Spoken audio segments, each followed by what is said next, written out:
Assalamualaikum warahmatullahi wabarakatuh. Perkenalkan, nama saya Nurfala dari jurusan Sistem Informasi Universitas SH Unggul Citra Raya, Tangerang. Di sini saya akan mempresentasikan mata kuliah Pendidikan Agama Islam yang berjudul Akhlak dalam Berkomunikasi. Akhlak dalam berkomunikasi. Sebagai makhluk sosial, manusia tidak mungkin bisa menyendiri dan memisahkan diri dari komunikasinya. Aspek inilah yang menjadikan bidang garam terluas ilmu komunikasi secara umum. Komunikasi adalah sebagai suatu kebutuhan yang sangat fundamental bagi seseorang dalam hidup bermasyarakat. Harjani Hafni mengutip pernyataan Astrid Soesanto bahwa aktivitas yang dilakukan manusia sebanyak 90% dalam kehidupannya sehari-hari adalah berkomunikasi. Begitu pula menurut Scrum, komunikasi dan bermasyarakat merupakan dua kata kembar yang tidak dapat dipisahkan satu sama lain. Islam menyebut komunikasi sebagai istilah bayan yang artinya kemampuan menyampaikan sesuatu dengan jelas. Pengertian dari komunikasi. Istilah komunikasi berasal dari bahasa Inggris communication, besar bahasa Indonesia. Komunikasi diartikan sebagai terjadinya hubungan antar kontak atau pengiriman dan penerimaan pesan atau berita antara dua orang atau lebih sehingga pesan yang dimaksud dapat dipahami. Begitu juga kata itishal diantaranya digunakan oleh Awad Akirni untuk mendefinisikan komunikasi dalam bukunya Hatta la takinna kalwan, dalam buku Sasan Juarsa yang berjudul Pengantar Ilmu Komunikasi dijabarkan 7 definisi yang dapat mewakili sudut pandang dan konteks pengertian komunikasi. Komunikasi pada dasarnya merupakan suatu proses yang menjelaskan siapa, mengatakan apa, dengan saluran apa kepada siapa, dengan akibat apa atau hasil apa. Komunikasi adalah suatu proses yang membuat suatu dari yang mulai dimiliki oleh seseorang menjadi dimiliki oleh dua orang atau lebih. Komunikasi dalam Islam. Dengan panduan agama, maka komunikasi akan berjalan sesuai dengan alur yang ditentukan oleh Allah. Komunikasi yang terjadi dengan prinsip komunikasi Islam akan menghadapi kedamaian dan keselamatan, baik untuk diri, komunikasi maupun untuk masyarakat secara luas. Komunikasi terkait dengan pandangan Islam terhadap manusia. 4 jenis komunikasi yaitu dengan Allah, komunikasi dengan diri sendiri, komunikasi dengan sesama manusia, dan komunikasi dengan alam di sekitarnya.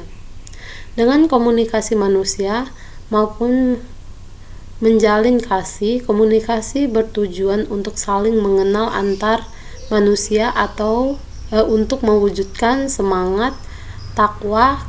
Keempat, komunikasi memiliki efek dunia dan akhirat. Komunikasi antar manusia merupakan aktivitas menyampaikan dan menerima pesan dari dan kepada orang lain. Saat berlangsung komunikasi, proses pengaruh mempengaruhi terjadi. Di samping itu, komunikasi juga bertujuan untuk saling mengenal, saling membantu, berbagi informasi, mengembangkan gagasan, meningkatkan produktivitas, dan menciptakan rasa persatuan. Fungsi komunikasi. Selain alat penangkap informasi, Allah juga menyiapkan perangkat untuk menyampaikan kembali informasi yang telah ditangkap kepada orang lain. Alat itu adalah lidah dan bibir. Dan segala hal yang terkait Informasi adalah pintu awal seseorang memiliki karakter tertentu. baik atau buruk, Ibnul Qayyim mengatakan bahwa karakter tidak terbentuk otomatis, tetapi memiliki tahapan-tahapan. Prinsip dasar agama Islam dalam menyebarkan informasi adalah menutup rapat informasi yang tidak baik, yang berkaitan dengan orang lain, terutama yang berkaitan dengan masalah pribadi. Bahkan orang yang bangga menyampaikan informasi tentang kejahatan yang dia lakukan, termasuk orang yang tidak diampuni dosanya oleh Allah. Itulah sebabnya kenapa Islam memerintahkan kepada penganutnya untuk mengulang-ulang suatu ucapan atau perbuatan, terutama dalam masalah-masalah krusial.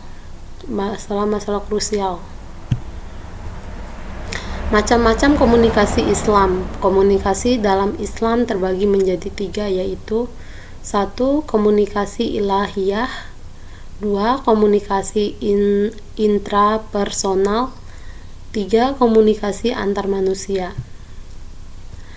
Akhlak berkomunikasi dalam Islam.